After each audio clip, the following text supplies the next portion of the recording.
Hi, I'm Derek Ashong, and you are now in the stream. Today, creating a global virtual classroom. How are online videos changing the face of mainstream education?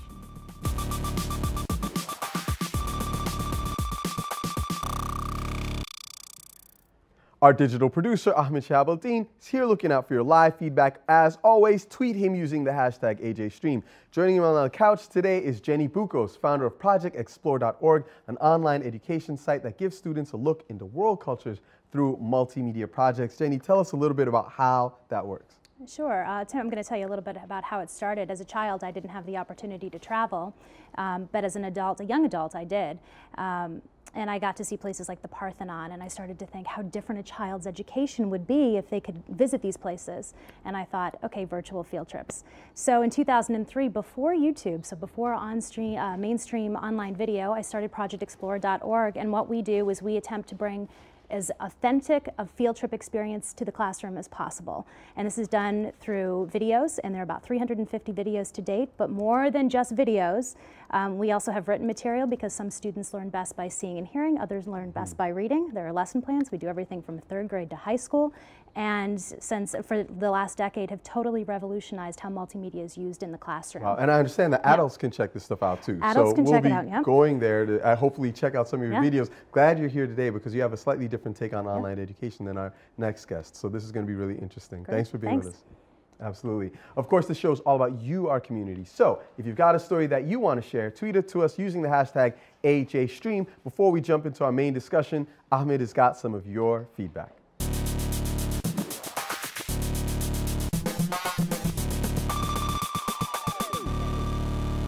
Thank you, Derek. In this week's leading up to the Egyptian elections, videos and images like this one that you can see behind me have spread online and on state TV, revealing what seemed to be an endless supply of tear gas used to disperse protesters demanding an end to military rule. Now take a look at these pictures as well. Even praying protesters were attacked, and others collected tear gas canisters and posted photos online showing that they had been made in the USA. Now, on Twitter, the U.S. State Department commented saying, Egypt, no U.S. security assistance funds have been used for tear gas. Now, continuing to fuel public anger were reports that the amount and type of tear gas used by the government was reportedly stronger and more lethal than in the past. Now, Mohammed al-Baradei, a possible presidential contender in Egypt, alleged this on November 22nd on Twitter. He writes, tear gas with nerve agent and live ammunition being used against civilians in Tahrir, a massacre is taking place. This caused widespread controversy as videos such as this one emerged, as you can see on my screen, allegedly showing victims with seizures and dying of asphyxiation. Now you can see on the bottom left it says Midan al-Tahrir on the 23rd of November at 11:30 at night. So on Sunday, when a shipment of 7.5 tons of tear gas arrived at a port in Suez, port officials refused to sign for it. Now the cargo was from Wilmington, Delaware in the United States and was scheduled for delivery to Egypt's Ministry of Interior. Documents provided by an activist who says he obtained them from Suez Customs employees show that a second shipment of 14 more tons of tear gas is expected to arrive early next week. Now, the 5 employees who refused to sign for the shipment when it arrived have been dubbed the Brave Five online, but they are now being subjected to questioning. So if you have a follow-up to this story or would like to suggest another story for us to cover, tweet it to us using the hashtag AJStream. I'm Alexis Madrigal, senior editor at The Atlantic, and I care about how technology and society interact, and I'm in the street. Billions of dollars are being spent on education reform, but could the real solution be in the form of free online videos? In 2006, former hedge fund analyst Salman Khan founded the Khan Academy, a website with over 2,700 educational videos teaching subjects including math, physics, biology, all voiced by Khan himself. These free lessons have been viewed over 98 million times on YouTube and are being hailed as the format for the future of education. Let's take a look at an example video here. This one is actually Salman explaining Newton's first law of motion. Anyway, hopefully you found that as fascinating as I do, because on some level it's super duper obvious, but on a whole other level it's completely not obvious, especially this moving uniformly straight forward. And just to make the point clear, if gravity disappeared and you had no air and you throw a ball, that ball literally would keep going in that direction forever unless some other unbalanced force acted to stop it. And another way to think about it, and this is an Now, the example that you format might is see actually pretty in everyday basic. life, Each is that lesson I'm uses a in virtual if chalkboard I'm presentation with a if simple voiceover. But is this a revolution in education or simply a clever supplement to the current educational system? Joining us now via Skype to tell us more from Mountain View, California is Salman Khan, founder of the Khan Academy. Salman, welcome to the stream. Thanks for having me. So tell us, what in your mind are the problems with traditional classroom education and why it is video, or why is it more effective? Well, I think the crux of it, and we're all indoctrinated into it, so it's kind of hard to think about it in really open terms, but what goes on in a traditional classroom or a traditional school right now is you have a fixed amount of time to learn something. This week we're going to cover negative numbers. Next week we're going to cover exponents. And what's variable is actually how students master the concept, how proficient they become. And that's measured with grades, A, B, or C. And what happens right now in a school system is we do basic exponents, and some of us get an A, some of us get a B, some of us get a C. And even though those exams just identify that you have gaps, you don't understand exponents thoroughly, regardless of those gaps, the whole class then moves on to the next concept that builds on top of it. And you all now go into negative exponents or logarithms or whatever else. And so what we think should happen is, instead of having the fixed thing being when and how long you have to learn something and the variable being how well you learn it, we think what should be fixed is that all students should have a high level of mastery, but the variable should be how long and when they actually have to learn it. So actually make it self-paced, and I'll let students proceed at their own pace. And so in that case, actually talk to us a little bit about this idea you've been advocating about a flipped classroom. How does that work? Well, and this is, I gave a talk at TED a couple of months ago, and I mentioned that halfway through the talk is that early on when I was making these videos, which really initially just from my cousins, I got letters from teachers saying, hey, look, you've already given the lecture on Newton's first law. I shouldn't give that lecture anymore. I can have students watch it at home, and then when they go to class, they can actually do something that's interactive. What we're advocating now is actually a step beyond that, which is, even with that flip that I just described, it still has students learning at a fixed pace together, although it's an advantage because you now have class being interactive as opposed to lecture-based. But we think you could go beyond even just that flip and have students master concepts and move at their own pace. Okay, so Jenny, I mean, what's your take? It seems like this could be a really powerful way to maybe solve some of the problems that students and teachers face. Powerful, yes, but my question for Sal is how does this video go beyond Encarta on CD, or how does it go beyond film strips? The innovation behind it, it's just the delivery method that's changing, not necessarily the content that's changing.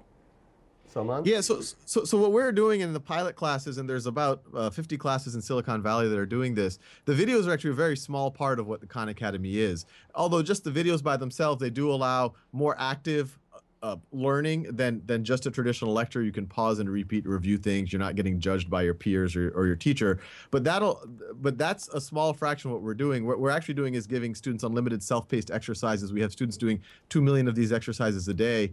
And what happens is when they go to class, they're all working at their own pace. In the same classroom, you'll have some students doing trigonometry, some students doing decimals, some students doing calculus.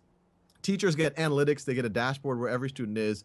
And instead of doing the traditional model, everyone moving together and teacher giving a lecture, the teacher now gets real-time data on who's stuck on what and does very focused interventions, or even better, gets students to peer tutor each other. So the technology part, the videos, we don't think that's the end in itself. That's not the curriculum. What's powerful is what that enables. It enables these classrooms. Students work at their own pace, and actually a lot of classroom time, because so many of the core concepts are happening at students' own time and own pace. The resource expensive part, the class time, is then used to do higher order activities, building robots, exploring, creating projects, or whatever else. So it's really about liberating class time.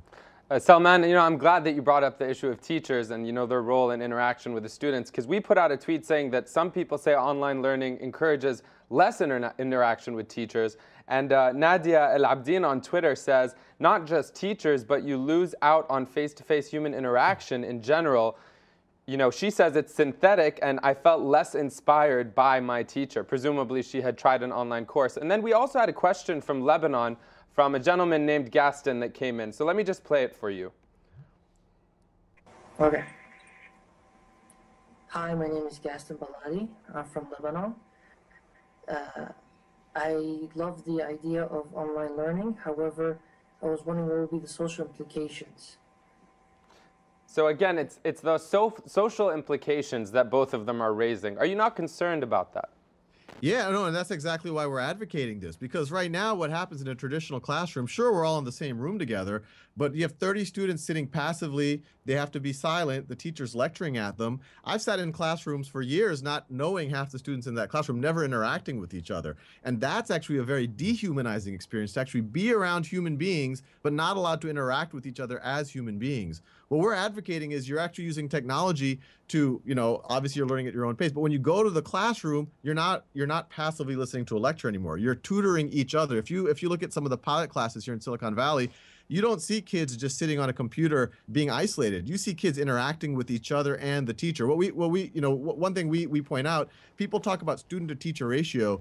The more valuable metric is student to valuable time with the teacher ratio. Definitely. And now the teachers who are piloting this, they're not giving lectures. They're not doing all of the minutia of their job. They're now forming real bonds with students. So I agree with both of those people, but I think kind of the counterintuitive thing here is that the technology is making the classrooms more interactive than the traditional classrooms that we grew up with. So and when I say interactive, I mean human interaction. I want to get, Jenny, your thoughts on this same topic because, again, you're also working in online learning. How do you think about this issue of interaction? What Salman is saying is that basically there's a certain degree of lack of interaction in the traditional models anyway. You're talking about a solution where people don't get the chance to travel around the world and you're using online education to enable them to see parts of the world that they wouldn't otherwise. Isn't it the same core philosophy? I think our goal is the same in the integration of technology into the classroom. However, the approach that we at Project Explorer have taken is students will do their learning on their own, but our videos are kept under 3 minutes. 3 minutes so that a teacher can incorporate something into the classroom, but they watch it as a class, and rather than regurgitation of facts or showing the mastery of a subject matter, it's supposed to be a platform for open dialogue. And that allows the teacher to assess if the students have really understood what they've taken in, but it also allows peers to discuss with themselves. So we don't have kids sitting with headphones on watching these videos. They're done on an overhead. It's done collaboratively, and then if they need to review it when they're at home, they can watch it when they're at home. But what about those kids who are there actually? Like, Salman, I'll bring this to you. If a kid is there with the headphones on watching a video, are they losing something than if they were, let's say, among a group of other students? Or do you think that this is something that should be in addition to whatever else they may be learning at school? No, I want to emphasize, I mean, obviously sitting with headphones, and if you don't get any interaction, that's not a great thing. The idea, and also though, if you're sitting in a room and if you're passively listening to a lecture and you are either lost or bored or disengaged, which most students are in most classrooms, that's also not a good thing. And so what we're saying is be engaged in the content, learn exactly what you're ready for, and then use the classroom as, it's not about a teacher just being the delivery mechanism, being the broadcast mechanism to the students. Let's let the students actually interact with each other. If I'm in a classroom and I'm working on negative exponents and I'm struggling, it shouldn't be only the teacher who's there to help me. It should be my peers who are there to help me, who might be able to relate to me in a better way. And then the teacher can kind of orchestrate the whole thing. So it makes it a much more interactive thing than just a teacher doing a presentation, a teacher showing slides, a teacher going through a state-mandated curriculum. So I want to just throw out a personal anecdote here. That last year there was a book written by a Yale professor that came out called Tiger Moms, and everyone was talking about how she was saying that Asian families are really, aggressive in getting their kids to learn certain kinds of things. But she mentioned that it wasn't just Chinese mothers from families from different parts of the world, including, she mentioned Jamaica, she also mentioned Ghana, which is where my family's from. And my parents were the same way. I was good in math in school and physics, etc. My parents still got me a math tutor, so that I would be better at math. If I had grown up in a time when these kinds of videos were available, I'm sure I would have been chained to the kitchen table watching videos in order to. So, I mean, isn't this an opportunity for those kids who maybe don't have the resources to pay somebody to give them that additional personal learning? You still have to have the technology. So I don't work just in the US, I work all over the world. So like Sub-Saharan Africa does not have the ability to do things like this. It's really great. Well, go before ahead. you go, I'm sorry. I just want to make your point that actually we got this tweet from @Kixes saying that education reform is crucially needed in developing nations, but how can they access such programs if they don't have the tech? And before we get our next video question, Salman, can you speak to that? Sure, no, it's a major issue. I mean, the good thing is, in a lot of ways, the developing world is leapfrogging. We see it with cellular phones. They're getting more and more bandwidth every day. I think in 10 years, a lot of these things will become very accessible. In India, they're developing a $35 tablet PC. But beyond that, even if you talk about the video delivery, you can put a lot of this stuff. We have all of our stuff on BitTorrent. You can put them on a DVD. It's not the ideal way to experience it, but if you're in a village in India and you don't have anyone in the village who can teach you physics, this is better than nothing. And you can obviously watch a DVD for next to nothing. All the videos, you can have them on a thumb drive. Even a refurbished even a PC isn't as expensive as we think anymore. A $200 PC, it could be used for 4 years. That's $50 a year, and it could be used by 10 students. So that's $5 per student per year. So the economics actually start to become pretty reasonable, especially as things get cheaper. Salman, I just wanted to talk about this subject a little bit more because a lot of people are commenting about the development gaps around the world and how that affects online learning. We also see that people are saying that it's not necessarily always less interaction is a bad thing. Amina Aziza on Twitter says, there is less interaction with online learning, but it made me a stronger student. And then Mika Jefferson saying online education fosters self-directed learning, which you touched on, and constructive learning styles. Perhaps because you have to be independent. But on the issue of the gap between people who are in the developed world and the less developed world, we have a question from Jesse, who used to be a teacher himself. Let's take a listen. As a former Teach for America teacher in New Orleans, I think the Khan Academy lessons would have been vital in helping students help themselves in areas that needed improvement. What type of outreach is the Khan Academy doing with educators and groups to pinpoint low-performing schools to integrate this technology into more classrooms? So are you pinpointing low-income or underperforming schools? Yeah, right now we're working with several charter schools in the Bay Area, one in Eastside Prep in East Palo Alto, a few in San Jose, to do exactly that, to see how this type of a learning model can work for these types of communities. So we are exploring that, and so far this school year is when we started it, and things are looking pretty promising. Well, great. I think there's one thing that's missing though when we're talking about online video. What about the students who learn best by reading? That's a critical component that I've looked at over the last decade. Salman, how would you respond? Oh no, I mean I actually would put myself in that category as I'm a reader more than a listener, ironically. But no, and I think that's a core component, and we would never want to downplay the aspect of reading. I think, unfortunately, the students who end up being strong, especially in math and science today, are the ones that are capable of reading a fairly dense math or science textbook and then being able to perform on the exam or whatever. But I think on-demand video is able to reach a much larger audience than the often cryptic text that you'll see in a textbook. So one of the things, let's talk about cryptic text, and I think the best place to look at that is in higher education. And you see some really very well-respected institutions of higher education like MIT and Stanford basically placing their coursework online for free. What does that do to the value of a college degree? Well, I think it makes a really strong statement from them saying, look, it's not about us hoarding the content and keeping it away from the rest of the world. They're able to say, look, we think an MIT or a Stanford education is much more than just access to our content. It's about coming to a campus. It's about being able to associate and be mentored by amazing thinkers and other students. So I think it's the exact right direction, and it looks like they're only going to do more of that. So Jenny, then back to you on this point. I mean, isn't it this basically an area where the kind of tools that he's providing, the kind of things that schools like MIT and Stanford are doing, even if they're not meant for everyone, maybe there can be a real boost to some people?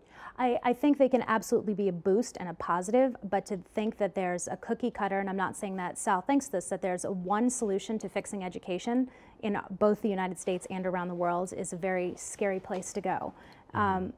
You can't become a surgeon online. You can't do that. But, there's the value of that human connection. But I'm curious, I mean, do you feel like people are making those kinds of statements about things like Khan Academy? Absolutely, I do. Absolutely. That online education is going to revolutionize the world of education. And I myself, not being an educator, and I think Sal would agree, that the person who's going to revolutionize education is going to be an educator. It has to be in the classroom. All this technology is great, but still a teacher has to know how to deploy that within the classroom, how to use that successfully within the classroom. Yeah, I mean, one of the things that I wonder about is how much it's going to have to do with maybe the student. And one of the things that's attractive about some of these platforms is, let's say, you know, I wouldn't personally, if I had to go into surgery, want my surgeon to have learned all of what they learned online. However, if they did spend some time when they were doing biochemistry boning up on their lessons on their computer, I don't see necessarily a problem with that. You're saying it's supplement, Yeah. so perhaps it's supplementary rather than it's And that's our goal in education, is to arm teachers with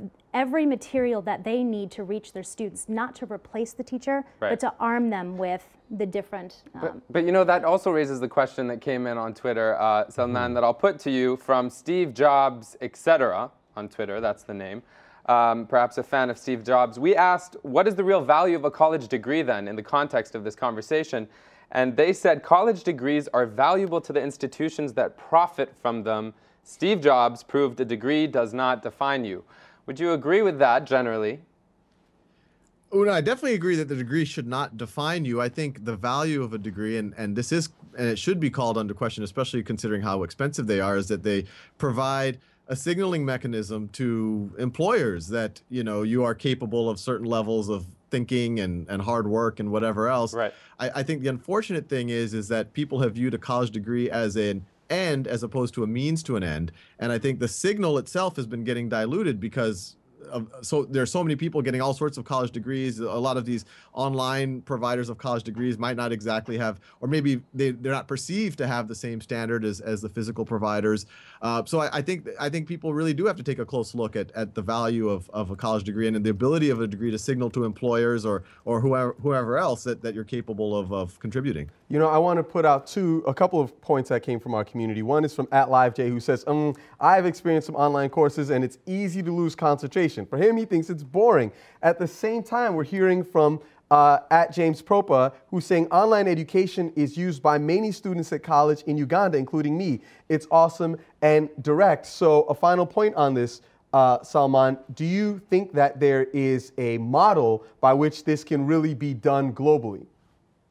Yeah, well, and it's important not to group everything together. I mean, just as there are amazing teachers and there are not so amazing teachers, there is hopefully amazing online education and there is also not so amazing online education. It shouldn't all be grouped into one thing. But I think there is a potential here, and I'd be the last person to say that online education by itself is going to revolutionize how people are going to learn. I think the roles it has is, one, you have a lot of people in the world who don't have access to a proper physical environment right now. Actually, Salman, I'm going to ask you to hold that thought because I want to continue this conversation in our post show. So we're going to come back to that. And Ahmed, I know you've got a couple of final stories for us before we close out and we continue this conversation online. Yeah, we've been tracking some other stories here at the stream. One of which is after the Arab League imposed sanctions on Syria, we see news that Syria's tech-savvy opposition have come out with an iPhone and iPad app called Surya wa Bas, which means just Syria in Arabic, in order to disseminate information about the Free Syrian Army and the government's crackdown on protesters. The app is hoping to counter what is being called the state-controlled news and perhaps their propaganda.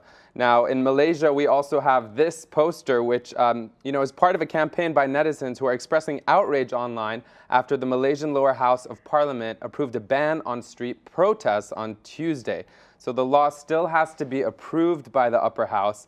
And it's definitely struck a big deal of controversy when the opposition parties walked out of the parliament and out of the vote. We lastly looked at the story from Mexico. Apparently, Mexican activists are calling for President Felipe Calderón to go to the ICC, and the president and the government is considering legal action against human rights activists for their decision in doing this. A lot going on in the world. There's much to learn about, so we're going to continue. Yeah, I just wanted to remind our audience, if you want to vote on these stories, you can always do so at home. You just go to stream.aljazeera.com/leads, and you can vote on the stories, and maybe we'll cover one in an upcoming episode. Thank you, Ahmed. Thank you, Jenny. We're going to continue the conversation on online education at stream.aljazeera.com right now. Next show, we're examining Australia's controversial policies towards asylum seekers. In the meantime, stay with us at the post show.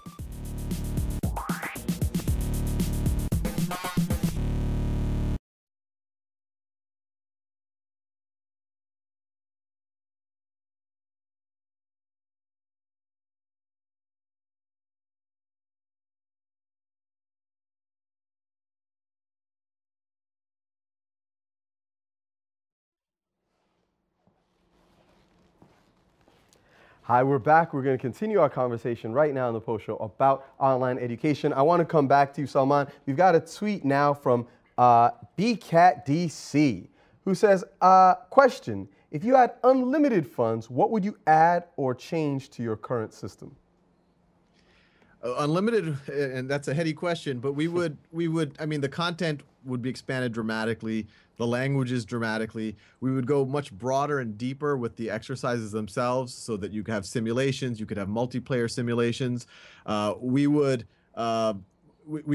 essentially try to push the frontiers of what you can do online so that if someone has a physical experience that they can go to, that thing can go to the next level. So they don't have to worry about the core skills. They can do the deeper learning. They can learn they can do more surgery than the book skills of learning the biochemistry. Mm-hmm. So here's another thing, speaking of biochemistry, one question or concern that's been raised is, well, when you're teaching things like math and science, which are relatively empirical, it's easy to say, all right, we can see an opportunity there. But when you get into the humanities, where there can be subjective interpretations of things like history and literature and aesthetic and art, what happens there? How do you address these issues of perspective when you're obviously going to bring your own perspective to the work that you're presenting?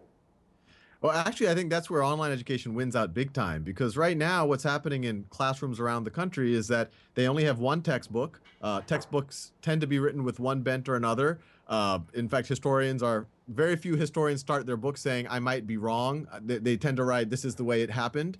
And a lot of professors tend to have one view of history or another. And so if I sit in a freshman history class, I get that view, and a bunch of us freshmen will just take notes and regurgitate those views on the exam. But online, if you put a view out, you will get other people disputing that view. I put a video out, and I didn't do any of the conspiracy theories. I just laid out the facts that we know about the CIA intervention in Chile. And immediately I got a lot of responses, a lot of Americans thinking that maybe I was a little bit too unfair to the CIA at the time during the Cold War, and a lot of Chileans. And if you go into a history class in most high schools in this country, you're not going to hear the voice of the Chileans. You're not going to hear the voice of either extreme. And online you do. And the other thing is you have the scrutiny of the masses. You know, people ask about where's the editorial on something like Khan Academy. A publishing house might have 2 or 3 other people that aren't that different than the professor who wrote the book review the material. Here we have the entire internet, not all of whom are friends of what we're trying to do. And so we get much more scrutiny than any type of formal publishing does. What's your thought, Jenny? And that's the space that I'm in, the humanities, the arts. And rather than us putting our editorial spin on it, what we've done through our videos is we've gone to the countries to tell their modern day history. So for example, around the time of Obama being elected, rather than tell the history of apartheid and the first free elections in South Africa, we allowed Archbishop Tutu to be the storyteller. Now, he's the storyteller, and we know that not necessarily everything is fact, but again, it's a springboard for further dialogue. But I completely agree that humanities art, that's where we're winning out. But it's important in our approach to not be the people coming in to tell the history, to let the people of those places or let those practitioners tell their story, which takes time and money. You can't do that from your studio at home. You have to go out and get those stories. Great point. You know, we have a lot of interesting anecdotes coming in from our community. One from Saudi, from Nawara82, saying for countries like Saudi Arabia, where there are more students than the physical education system can handle, online education is key. And another one coming in from MG Huff, and this perhaps reveals or sheds light on some of my ignorance about the education system. Salman, she says, what do you think about learning management systems? Some jargon there, I don't know. Are you developing them? So I'm not an expert. Learning management systems are these software tools that teachers mainly can use to, assign homework, give a website instead of paper homework. They can track attendance, track grades on them. I have no expertise or problem with them. What they tend to do is kind of automate the existing processes of a physical school. What we're trying to do is use technology to rethink what the actual curriculum or what the way students learn actually would be, or the actual experience in the physical environment would actually be like. But we're not actively trying to build learning management systems, though. So this brings up another interesting point. I was reading an article the other day, and unfortunately I can't remember the exact outlet that it was written on, but it was talking about how when we look at reforming our educational system, we're oftentimes still looking at the model of education that we currently have, which was created for a very different time. I mean, even the cycle of where people go to school in the West is based on an agrarian society, which we don't live in anymore. We find that students in other parts of the world are going to school more often, spending more time in classes than they are in the United States, certainly in certain parts of Europe, et cetera. And isn't there an argument to be made that maybe we really need to be taking a radical departure from how things are traditionally done in the classroom? Jenny, and then Salman. Yeah, again, this is what I said, that there's no one solution to fixing education, but absolutely the way in which we teach, even just the setup with the teacher in front of the classroom lecturing to students, that's designed for preparing students to go work in a factory where they're told what to do and then they do it. So absolutely, I think that's something, and I know that's something that the Department of Education is looking at. I've participated in roundtables, and teachers have come to the table, teachers from all across the country, and expressed this desire. Express that they might need to be made redundant? No. It's not a redundancy. It's changing the model of education. So, I mean, my mother was a public school teacher, and she's taught in the method in which that school district wants her to teach. The time to bring in exterior materials to supplement the classroom is so minimal. So we definitely need to start at the top. Salman, your take on this issue. Do you think that basically we need to potentially reframe education from scratch? Absolutely. I mean, that's exactly right. And you know, when the teacher's no longer lecturing, there's I think a common misconception that somehow you're downgrading them. But it's the opposite. A lecture is actually a low value activity. It's a scripted or something they've done multiple times. It's actually a higher order activity. The teachers we've been piloting with, they feel like their abilities are being stretched when they're working with the different students. They're context switching. They're able to bring things from the outside. And as soon as you can leverage technology to allow students to work at their own pace, all sorts of crazy things happen. There's a pilot school in Los Angeles, the Marlboro School. Because all the students are working at their own pace, why separate kids by age group? Why separate math from science? These can all be integrated. In that pilot in Los Angeles, you have 7th through 12th grade girls all in the same classroom, all learning math, all at different paces, and you have the older students mentoring the younger students alongside the teacher. So all sorts of really crazy and I think powerful things can happen once you start rethinking the model. Salman, I just want to point out that we have also tweets coming in from Kenya, from Joe's Fat Maish, who describes himself, as you can see right here, as a young boy with big dreams. And he suggests that, he says, are you ready to stream content for mobiles? I see mobile as empowering tools to leapfrog barriers. I mean, we touched a little bit on this, but how central is mobile as a platform? It's something we've been giving thought to. It hasn't been our #1 focus. We're going to launch an iPad app, but that doesn't help much in a lot of the developing world. Right. But I think over time, as I think the mobile phones get better, that will be probably one of our major delivery mechanisms, especially in the developing world. Right. And we recently switched over. Our content is now available on iPads and iPhones. There is an organization in Southern Africa. She just gave a TED Talk alongside me in Soweto, South Africa, called Fusion Universal, and that's what they're doing. They're delivering teacher lectures via the mobile phones in Southern Africa. So one of the things I'm curious to hear from any of the three of you on this particular topic, because I feel like whenever we have conversations on education, or whenever I observe conversations on education in society, you find these different fiefdoms. There are people who are like, we need to privatize education more. There are people who are like, we need to invest more in teachers. There are people who are like, teachers are the fundamental problem. I mean, it seems like there's all of this battling around how we teach students, and yet, at least in this society, who we're speaking about, the United States in this case, where you're located and where we're broadcasting from right now, the educational system is stagnating. And I can say, from having grown up in other countries under other educational systems, it's just, you know, the way we were taught was much, much more aggressive, much higher expectations. So is it not possible that the very debate itself is drawing resources from the actual reformation of an educational system that's failing the students? Absolutely. And in the debate, the one thing I'd like to see stop is the vilification of teachers. No one goes into the teaching profession thinking, I'm going to be a bad teacher or I'm going to get rich. You go into the teaching profession because you want to educate, you want to be a storyteller, you want to be a mentor. I want to respond to that point, just because I think that people could say that about a lot of different areas. You know, somebody could say, well, nobody goes into auto manufacturing saying that, you know, you want to build terrible cars, but if there's a problem with the car, we're going to have a recall, aren't we? Right. But it seems in the education debate that seems to be the first thing that people are saying. Well, it's the teachers, it's the teachers, it's the teachers. And yes, I do online education, but I work with teachers all over the country in the physical classroom. They need the materials, they need the instruction, they need the system itself to change, not necessarily them. Okay.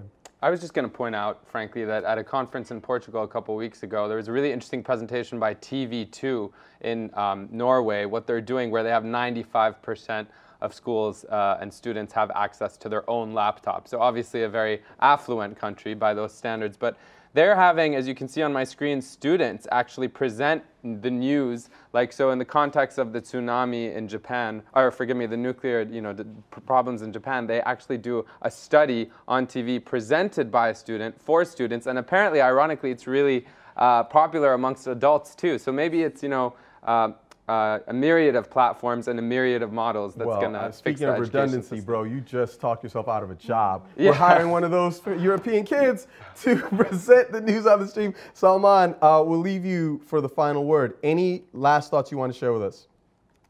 No, actually, I think it's actually pretty exciting. Sometimes with all the talk about edge reform, and y'all hinted at it, there's a lot of negativity and a lot of pessimism.